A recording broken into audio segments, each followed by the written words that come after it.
Ni más ni menos. Y ahora vamos a un tema, Carmen, que no tiene nada que ver con Internet, que viene de mucho más antiguo, diría desde que el hombre es hombre, y que siempre lo tenemos, aunque no creamos o dejemos de creer, en lo más profundo de la mente primitiva. Alma o ánima, lo que los griegos llamaban psicos, siempre presente, y según la Iglesia es posible que recibamos visitas de esos seres entre dos mundos. Vamos a hacer un recorrido esta noche muy especial.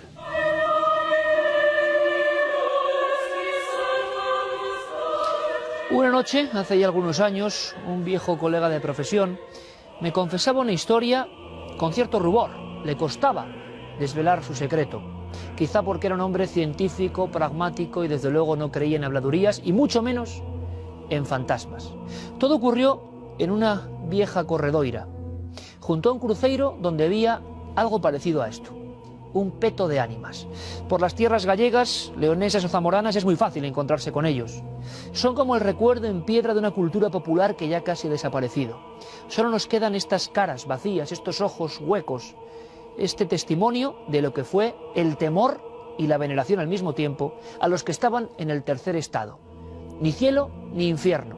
La historia del purgatorio además ha causado muchos quebraderos de cabeza en la España rural. Este amigo me contaba que una noche sintió un miedo como nunca antes había notado. Menos mal que llegó hasta el peto de ánimas y casi se guareció tras él. Era como si el viento hubiera cobrado forma, sentido, sonido, y como si alguien, pero alguien que no era de este mundo, persiguiese y siguiese sus pasos. Y notó la amenaza que solo de vez en cuando se aparece en nuestra vida, la amenaza quizá de lo sobrenatural. Desde entonces, mi viejo amigo mira los petos de ánimas con otros ojos. Nosotros vamos a zambullirnos en un tema teológico y parapsicológico apasionante. Ese tercer estado, las ánimas del purgatorio, ¿dónde están? Y sobre todo, ¿es capaz esa entidad incorpórea de volver? ¿De pedirnos algo? ¿De regresar por una venganza? Las historias son fascinantes. Hagan un esfuerzo, pongámonos en la coordenada de otro tiempo. Viajemos en busca de ese tercer estado. Viajemos en busca del secreto, del último gran secreto del purgatorio.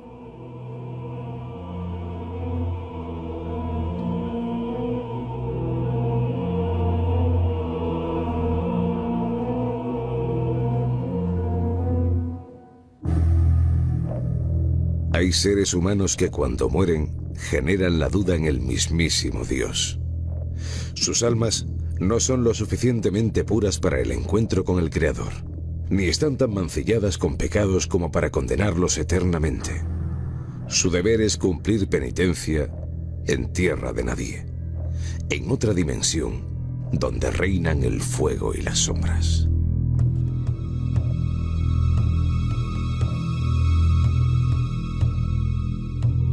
Hace tan solo unos días, una noticia manaba de las entrañas del Vaticano, acaparando titulares en la prensa mundial. Benedicto XVI abolió definitivamente el limbo gracias, según expuso, a la gran misericordia de Dios. Este lugar sin gloria ni tormento, al que eran enviados según la doctrina católica los recién nacidos muertos sin bautizar, ha desaparecido. Quedan por tanto tres estados que cobijan a las almas: cielo, infierno y el más inquietante de todos, el purgatorio. En la Divina Comedia, obra cumbre de su tiempo, Dante expone el camino por el que pasan las almas hasta su salvación a través de un viaje iniciático en busca de su amada fallecida. El poeta recorre el infierno, que describe como 9 círculos que representan los más oscuros defectos del ser humano. El cielo es una inmensa rosa en cuyos pétalos habitan almas, y el purgatorio, el nexo entre uno y otro, lo plasma como una montaña, que a medida que se va escalando, se redime cada uno de los pecados capitales. Alejados de la gloria del cielo y de las llamas del infierno, sin la compañía de ángeles ni demonios, estos espectros vagan indefinidamente hasta obtener el pasaporte hacia el cielo. De las oraciones que por ellos hagan los vivos dependen sus horas entre los muertos. Algunos, olvidados por los suyos, purgan su condena a perpetuidad.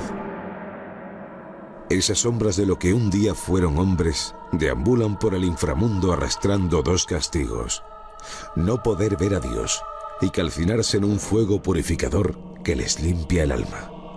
Muchos lo consideran peor que el propio infierno.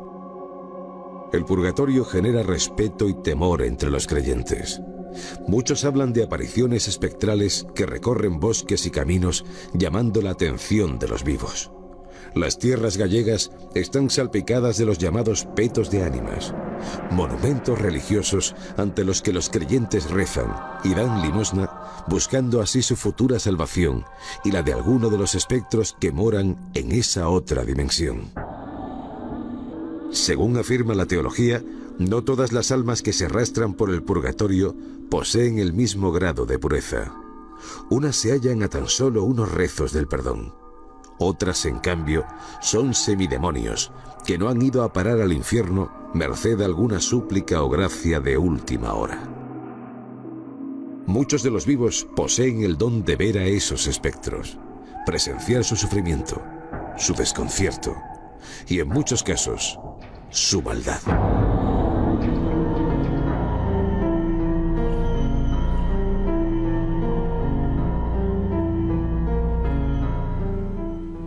Iniciamos nuestro viaje tan particular al mundo de las ánimas y lo hacemos con una compañera de excepción, licenciada en Pedagogía, escritora de éxito, María Vallejo Nájera, que además es la tercera hija de ese gran psiquiatra, Juan Antonio Vallejo Nájera, que tantas obras hizo importantísimas, y por eso me sorprende, esta es su última obra, Entre el cielo y la tierra, historias curiosas sobre el purgatorio, como una hija de psiquiatra, una mujer que vive en el mundo de la ciencia y de la investigación de la mente, empieza a investigar sobre este asunto tan resbaladizo, tan extraño, tan para muchos incomprensible en el siglo XXI. María, buenas noches. Hola, buenas noches, Iker. ¿Que cómo lo empiezo a estudiar? Pues por una razón, porque soy creyente, soy católica, soy muy creyente y también soy hija del psiquiatra. Y mi padre también respetaba mucho estas cosas, él también era muy creyente.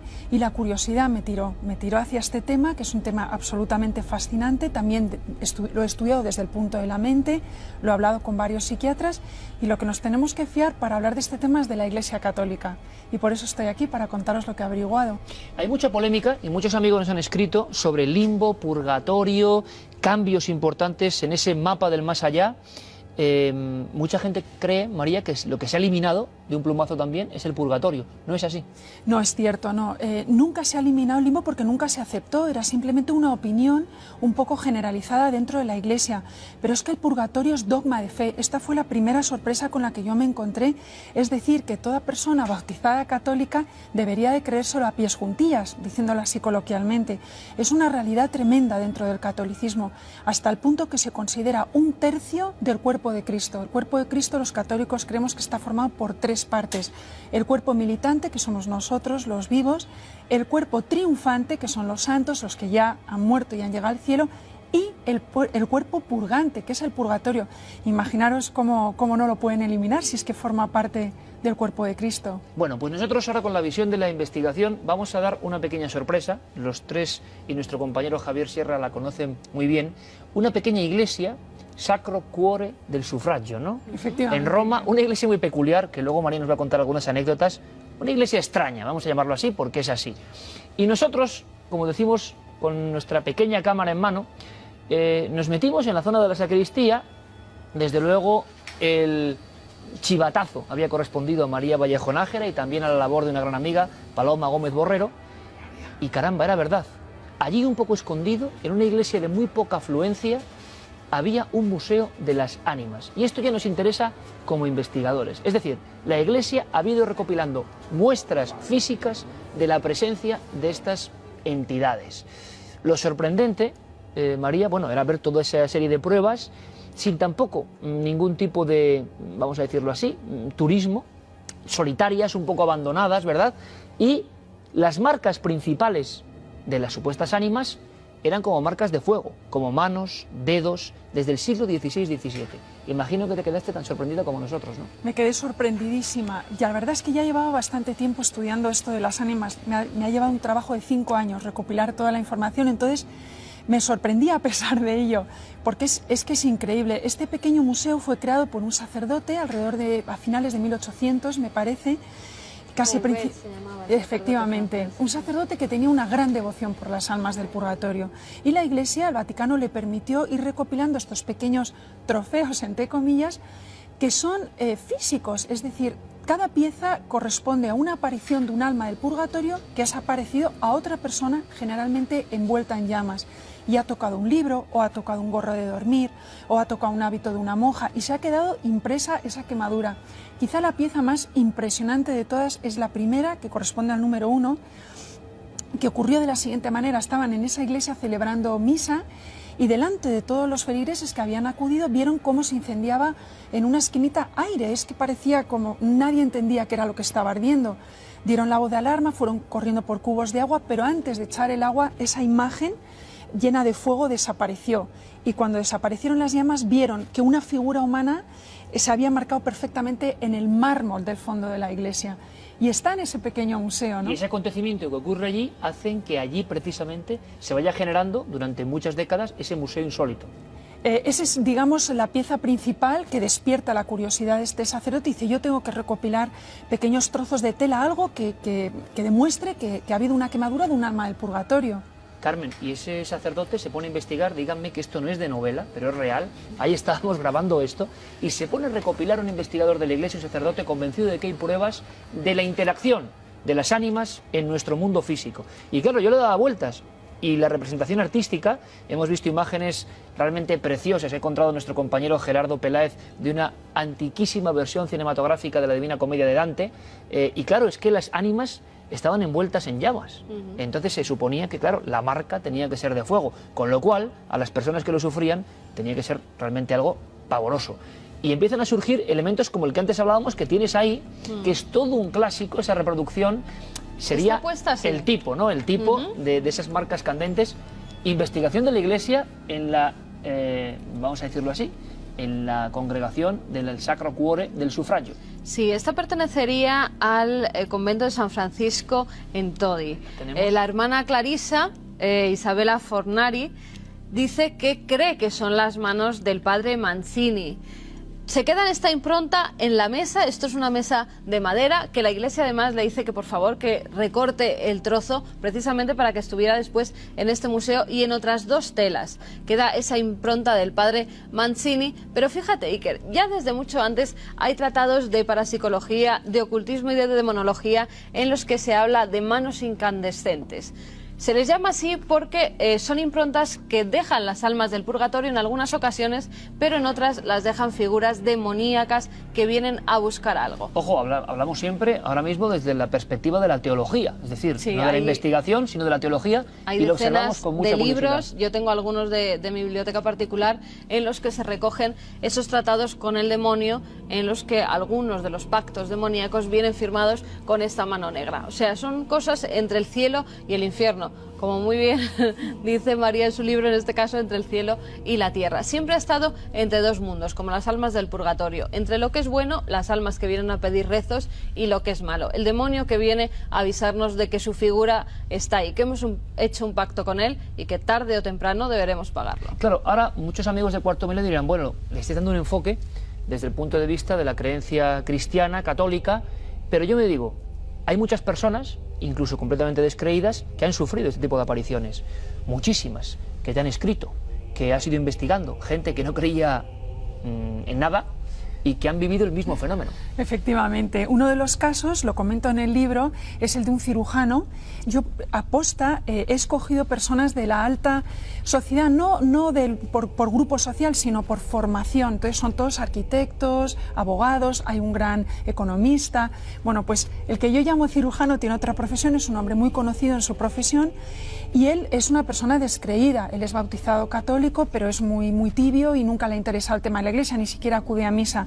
Y sin embargo alquila al pobre una casa en Madrid, específicamente en la calle Serrano, esto sí que es cierto, que fue en la calle Serrano, y se la alquilaban muy barata. Al poco tiempo descubre por qué era tan barata. Allí se movían los muebles, se movió una tetera un día, otro día se cayó un cuadro que casi mata a uno de sus sobrinos. En otra ocasión estaba uno de sus sobrinitos pequeños corriendo por el pasillo, y el niño dice que le sujetó un viejo por la espalda, por los típicos tirantes de goma que llevan los niños, y que cuando mi amigo se acercó al niño le soltó, y además él vio perfectamente cómo le golpeaba la goma de los tirantes, ¿no? Esta persona me cuenta a mí todo esto, y yo le intento explicar desde el punto de vista de la Iglesia. Digo, mira, la Iglesia ha investigado esto durante 2000 años, Ellos lo llaman almas del purgatorio. Lo que tienes que hacer primero es ofrecer una misa en la casa y segundo, orar, porque lo que están haciendo es llamar tu atención. Lo curioso de este caso es que no solo lo vio él, porque una vez dio una fiesta a todos sus amigos y invitados encontraron a 2 o 3 damas vestidas con ropajes del siglo XIX, con miriñaque, con abanicos, abanicándose en la escalera antes de llegar al propio piso de mi amigo, ¿no? Y pensaron que se trataba de una fiesta de disfraces. Dijeron, vaya por Dios, no nos hemos disfrazado y vamos a ser los únicos sin disfraz. Cuando acudieron a la puerta se dieron cuenta que no. Cuando bajaron otra vez a la escalera habían desaparecido. Sí, sí, justo en la entrada, digamos. Es muy curioso lo que dice María, porque hace un par de semanas hablábamos de otro ambiente completamente distinto, la Asturias profunda, con todo el respeto, porque además nos trataron fenomenal, el miedo del Rayán, ¿se acuerdan? La visión es de una figura negra que se presenta y que genera ciertos fenómenos de movimiento de objetos, movimiento de una cuna, y todos los fenómenos, sea como fuere, acaban con una conversación cara a cara de la principal implicada en el asunto con esa sombra. Al día siguiente se despierta y deja una vela a las ánimas benditas en la tumba, en la lápida, y a partir de ahí, bueno, y unas misas. Sí. El elemento de las misas en la historia de la parapsicología, sea lo que estamos viendo, parece que funciona. Parece que calma a esas almas que vienen persiguiendo algo, sobre todo que sus familiares... Si es que son almas. Si es que son almas, claro, siempre estamos hablando desde el punto de vista de la hipótesis. Pues persiguen o que se les rece, porque necesitan esos rezos para ascender a niveles superiores, o necesitan esa luz de la que desde siempre se habla para ir precisamente hacia el cielo, para purgar sus pecados, en este caso, como pasaba con el miedo de Rayán, ¿no? Lo curioso es que en otras culturas, alejadas incluso de la cristiana, se habla de fenómenos muy parecidos. Sí. Hablamos de la cultura japonesa, con esas entidades que aparecen, mujeres sobre todo, entre llamas, apareciéndose y generando un gran temor, lo comentábamos la temporada pasada, y que el cine de terror japonés ha representado perfectamente. Y en el fondo estamos ante el mismo misterio, ante la interacción en nuestro mundo de otras cosas ajenas que luego cada uno intenta interpretar. Y otras culturas, en gran parte de África, y nosotros lo pudimos ver cuando estuvimos en Túnez, había a la entrada de las cuevas donde vivían, incluso de las casas, siempre el mismo símbolo, una mano negra puesta a la entrada, precisamente para que los espíritus demoníacos, sobre todo, no pudieran penetrar dentro de esas viviendas ni hacer el mal a los que estaban en ellas. Bueno, María, que es una mujer que se mete en la investigación de forma concienzuda, como el resto de sus libros, nos cuenta historias curiosísimas de personas que, como decíamos, han tenido miedo incluso, otros no, a revelar su identidad. Una de las más impresionantes tienen que ver con personas religiosas, con monjas, como este caso en Alemania, año 1921, que ahora vamos a ver y luego comentamos. Sí tengo que decir que la imagen puede impresionar un poco, pero es que, según el relato y la investigación de la Iglesia, fue exactamente así. Y es que a veces esas ánimas pueden venir, yo no sé si con intenciones más o menos extrañas, o desde luego con un aspecto aterrador. Lo vemos y ahora lo comentamos. ¿Os parece? Vamos a verlo. Según recogen los viejos archivos de una diócesis de Berlín, en 1921, en algún rincón de Alemania, una monja franciscana comenzó a tener unas extrañas visitas.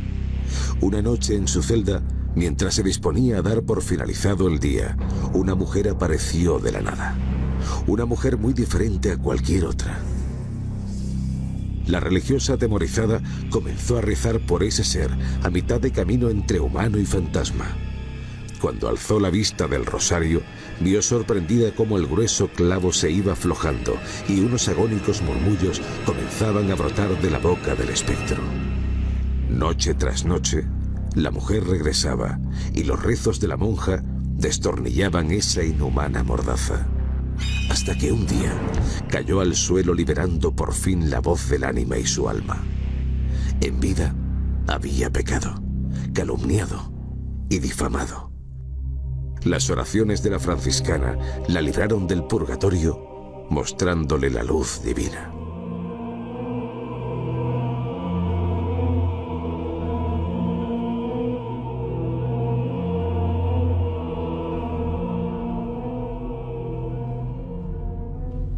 Esta es una noche de ánimas y a la sombra de los viejos petos de la Galicia eterna seguimos hablando de temas tan impactantes como este.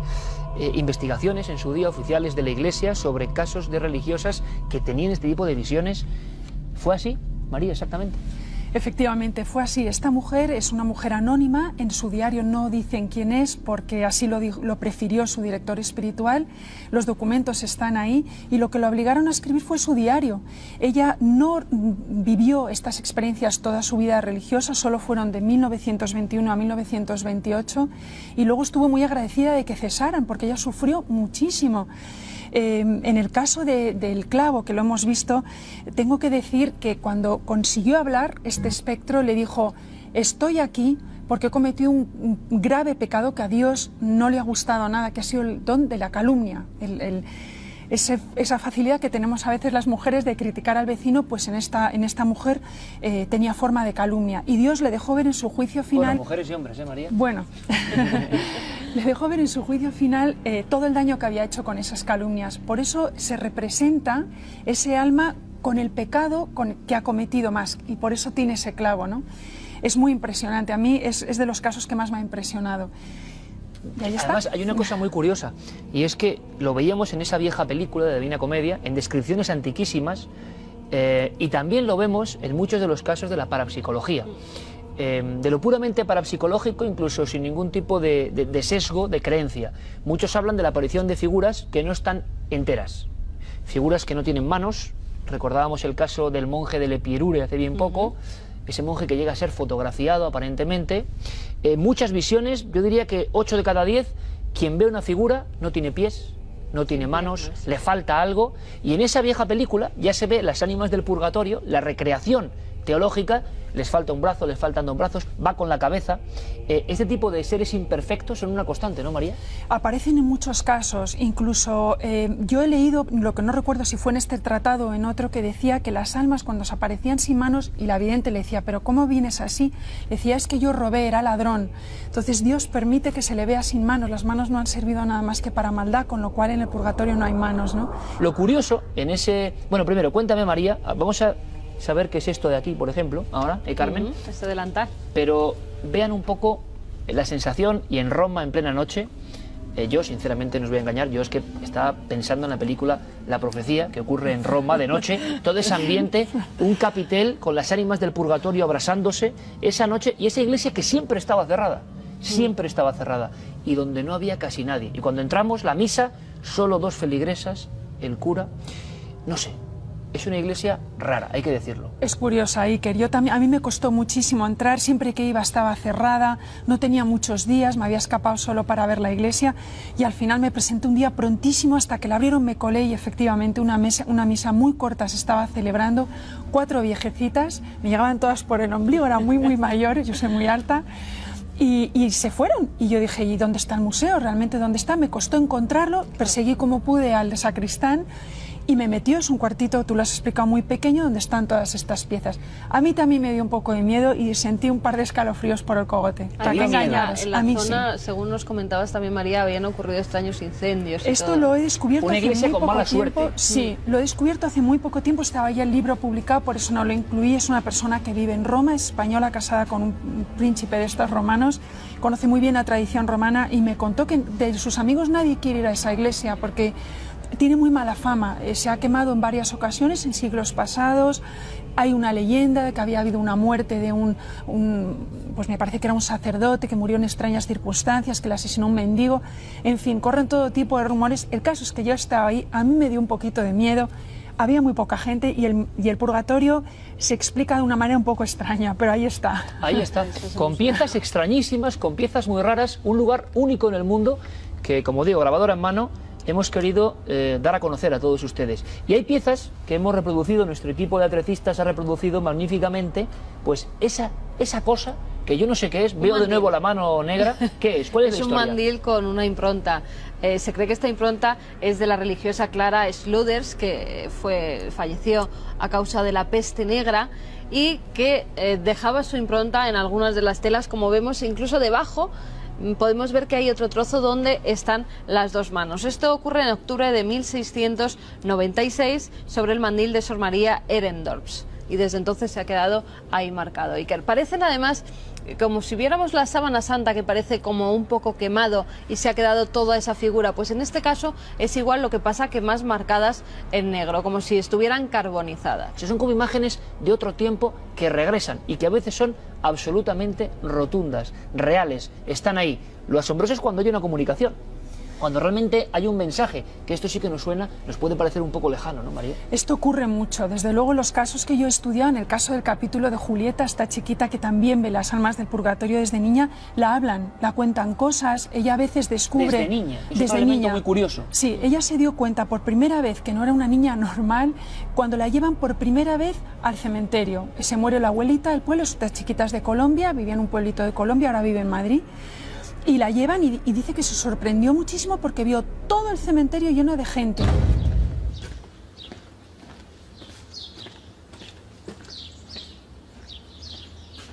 Pero lo que la sorprendió fue que iban vestidos iguales, como con un pequeño hábito blanco y descalzos. Y que dijo, qué raro, porque hacía frío, que hace toda esta gente vestida igual. Y al ratito se dio cuenta que solo la miraban a ella, todas estas personas solo se fijaban en ella. Y desde ese momento esta niñita empieza a ver almas del purgatorio, ha pasado por muchísimos estudios psiquiátricos, todos los psiquiatras dicen que es una persona sana desde el punto de vista psiquiátrico y que no pueden explicar por qué ella ve almas. Sin embargo, es un regalo que a veces puede ser un poco un caramelo un tanto amargo, porque ver visiones como esa mujer del clavo o lo que vamos a ver ahora, hay que tener un alma muy fuerte, nunca mejor dicho, para aguantarlo, porque es otra de las visiones de esta religiosa alemana entre el año 21 y 28, esta investigación, este diario personal, y desde luego esta es estremecedora, porque hay muchas de estas visiones que ya no es que parezcan imperfectas, sino que las formas son animalescas. Vamos a verlo. Años después, la monja vio a través de la ventana una sombra que parecía un mono subido a un árbol. Cuando cruzaron las miradas, bestia y religiosa, la franciscana quedó petrificada, reconociendo a un ser humano en los ojos endemoniados de aquel ente animalesco. La religiosa rezó por ese animal, que antaño fue hombre. De simio, se transformó en serpiente. Algunas noches reptaba en busca del lecho donde descansaba la monja. Al cabo de los meses, el reptil tomó forma humana. Envuelto entre tinieblas, atacó con virulencia a la monja en un acto de ira y desesperación, mientras ésta continuaba rezando encomendada a un fragmento de la Veracruz que sujetaba entre sus temblorosos dedos. Entre oraciones y súplicas transcurrieron los meses y el ente diabólico recuperó su ser. Se trataba de un monje. Una grave falta le había condenado hasta casi convertirlo en demonio. Ya había purgado sus penas. Ya estaba en paz con Dios.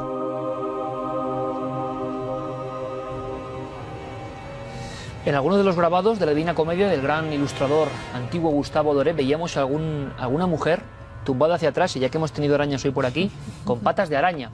Ya decíamos, representando seres que no están del todo evolucionados o que están ahí luchando con las sombras. Bueno, pero este es un caso extremo, ¿no? En las visiones llegan a ser de monos, visiones agresivas que llegan a agredir a las personas, serpientes. Efectivamente, y queréis que esta monjita tuvo un don muy complicado de llevar, la verdad, y era que veía las almas del purgatorio más cercanas al infierno. Tú antes has comentado que en el purgatorio hay muchos niveles, es cierto, y en todos los tratados de teología que he estudiado, de escatología, que he estudiado sobre esto, y los santos lo dicen, que ven muchísimos niveles. Las personas que están muy cerca del cielo no tienen formas grotescas, es la forma humana la que se presenta al vidente, generalmente lleno de luz y transmite mucha paz. Pero también hay almas muy cercanas al infierno que se han salvado por una pequeña oración de sus madres, por alguien que ha ofrecido una misa, y Dios en su misericordia ha dicho, bueno, al fondo del purgatorio. Y estas son las almas que se aparecen a esta pobre mujer. El caso que acabamos de ver fue terrorífico. Ella cuenta en su diario que le vio la primera vez detrás de la ventana y que se pegó el susto de su vida, pensó que era un gorila de verdad, un mono de verdad, y a la noche siguiente ya atravesó la ventana, atravesó la pared. Espeluznante. Ella no entendía por qué Dios le había dado esta este don incluso rezaba muchísimo para que Dios se lo quitara. Le decía, Señor, por favor, no quiero salvar más almas del purgatorio, que lo haga otra persona más preparada. Pero es muy tierno el diario, porque dice que enseguida se arrepentía. Decía, ¿cómo voy a ser tan egoísta?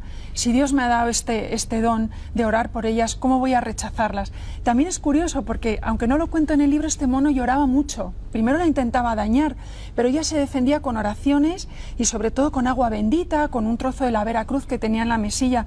Y entonces dice que salía el alma disparada y se chocaba contra la pared y se ponía a llorar desconsolado. Y decía, si tú me tratas así, ¿quién me va a sacar del purgatorio? ¿Y era un monje? Era un monje, acabó siendo un monje y es aterrador el final de la historia, que no la habéis puesto. Ella una noche se le aparece este hombre ya vestido de monje y le dice, ven. Y la pobrecita se levanta, se pone sus zuecos y una manta porque hacía mucho frío, le sigue por todo el convento, ve que va muy rápido por los pasillos, llegan a las cocinas y con gran estupor ve que levanta el monje y va directo a una especie de trampilla que había en la cocina, escondida debajo de un montón de cubetas, lo que yo entiendo por eso que no debían de utilizarlo las monjas. Lo levanta y ve unos escalones y le dice el monje, sígueme. El valor que tuvo que tener esta monjita para decir, Dios mío, ¿ahora dónde me lleva este y qué me va a hacer? Y sigue y se da cuenta que era una antigua bodega muy abandonada.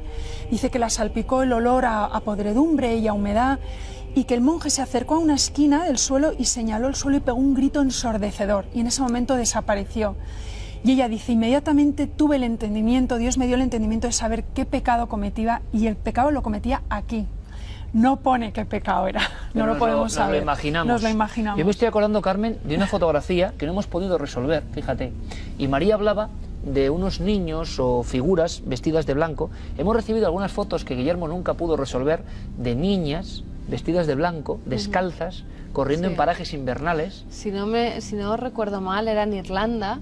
Estaba una niña corriendo descalza y parecía llevar un vestido de comunión completamente blanco, y esa es una fotografía que no pudimos resolver. Otra de las fotografías de fantasmogénesis dentro del ocultismo que es más famosa y no se ha podido saber su trucaje fotográfico es una de una especie de adolescente que está sentada sobre su propia tumba. Es verdad. Se ve la tumba perfectamente, varios turistas están haciendo fotografías de ese camposanto y de repente, como si estuviera llorando o con las manos en la cara. Una pose muy nostálgica, ¿no? Sí, una pose muy nostálgica, también vestida de blanco, descalza de nuevo, está sentada sobre su propia tumba, que luego comprobaron que era la de una chica adolescente que podría más o menos tener la edad de esa fotografía que se refleja.